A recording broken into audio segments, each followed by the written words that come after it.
Good evening, everyone. So we'll start with the chapter 2.4, which is a poem named The Pulley. This is a poem which is written by the poet George Herbert, who was also a priest by profession. So most of his poems have a religious theme to them, and they also have a lot of colorful imagery. He uses different examples and different objects to convey a deeper religious message through his poems. The poem which we're going to study today, which is The Pulley, has the theme about how God actually pulls his devotees towards himself, about how God attracts his devotees towards himself by giving them certain challenges or throwing certain obstacles in their way so that they actually keep God in their minds and their hearts. So we'll start with the first paragraph, which is: When God at first made man, having a glass of blessings standing by, let us, said he, pour on him all we can. Which means, when God was creating man, he had a glass full of blessings. Now, here, a glass full of blessings is being compared to all the virtues or all the pleasures that God has bestowed upon man. He said, let us pour on him all we can, which means showering man with all his blessings.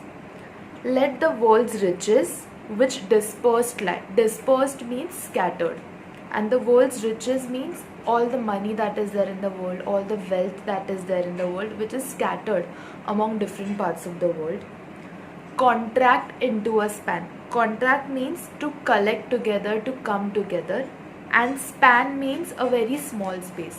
So when God was showering all the blessings upon a particular person, he said that he is going to collect riches and collect wealth from different parts of the world, and he is going to shower them all upon one man. The second paragraph says, so strength first made a way. Now here the poet starts listing all the virtues and all the blessings that God started showering upon man, which were there in his glass of blessings.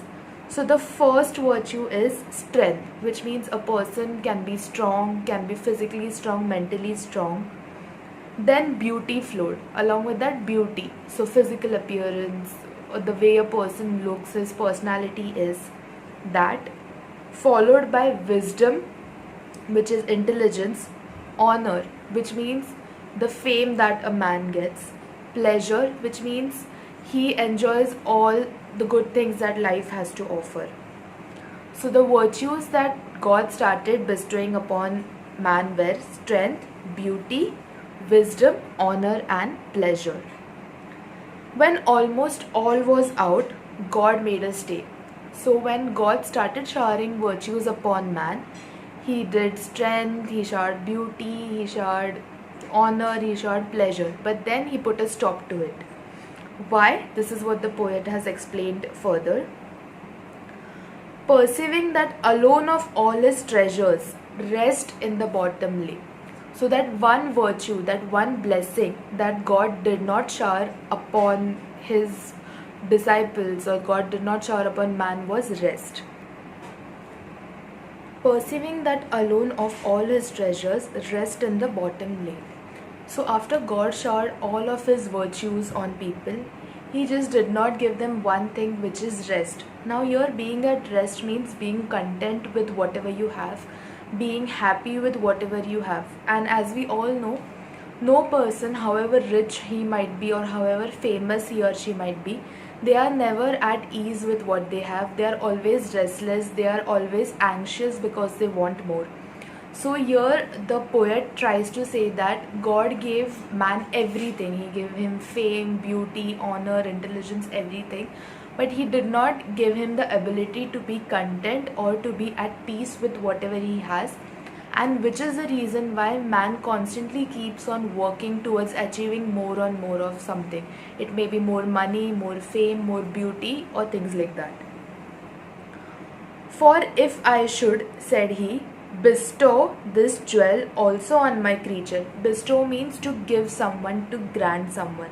And here jewel means something precious. So rest is something, or being at calm with whatever you have, is compared to a jewel which can be very precious.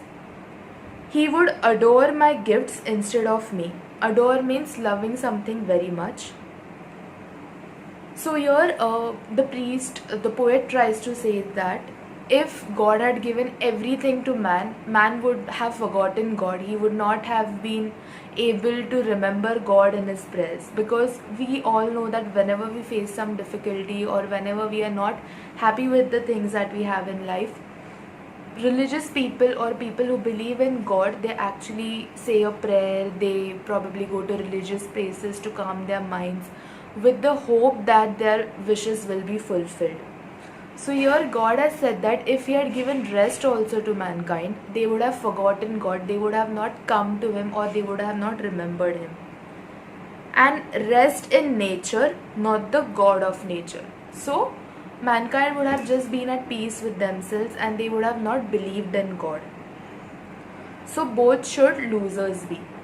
So that's why he said that man will not get rest. He would be a loser in terms of getting rest so that he remembers God and God can then be close to his disciples.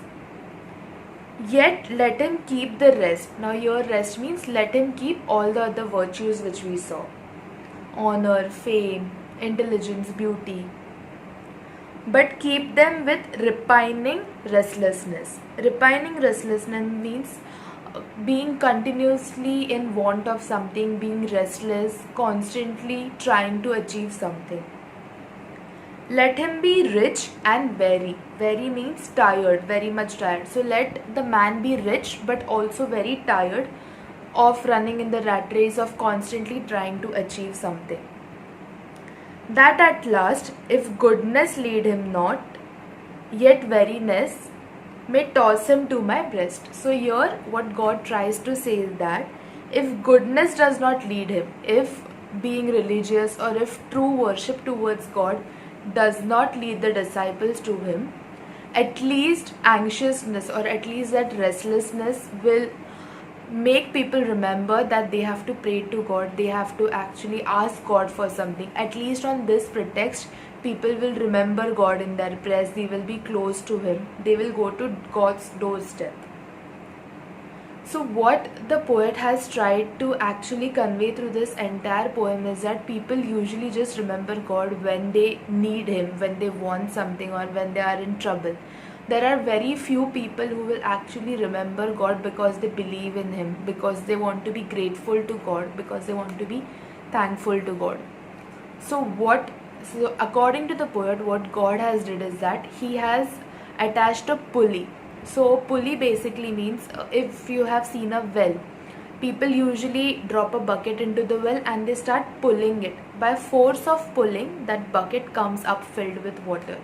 So pulley means a force of attraction, of force which will pull the disciples towards God.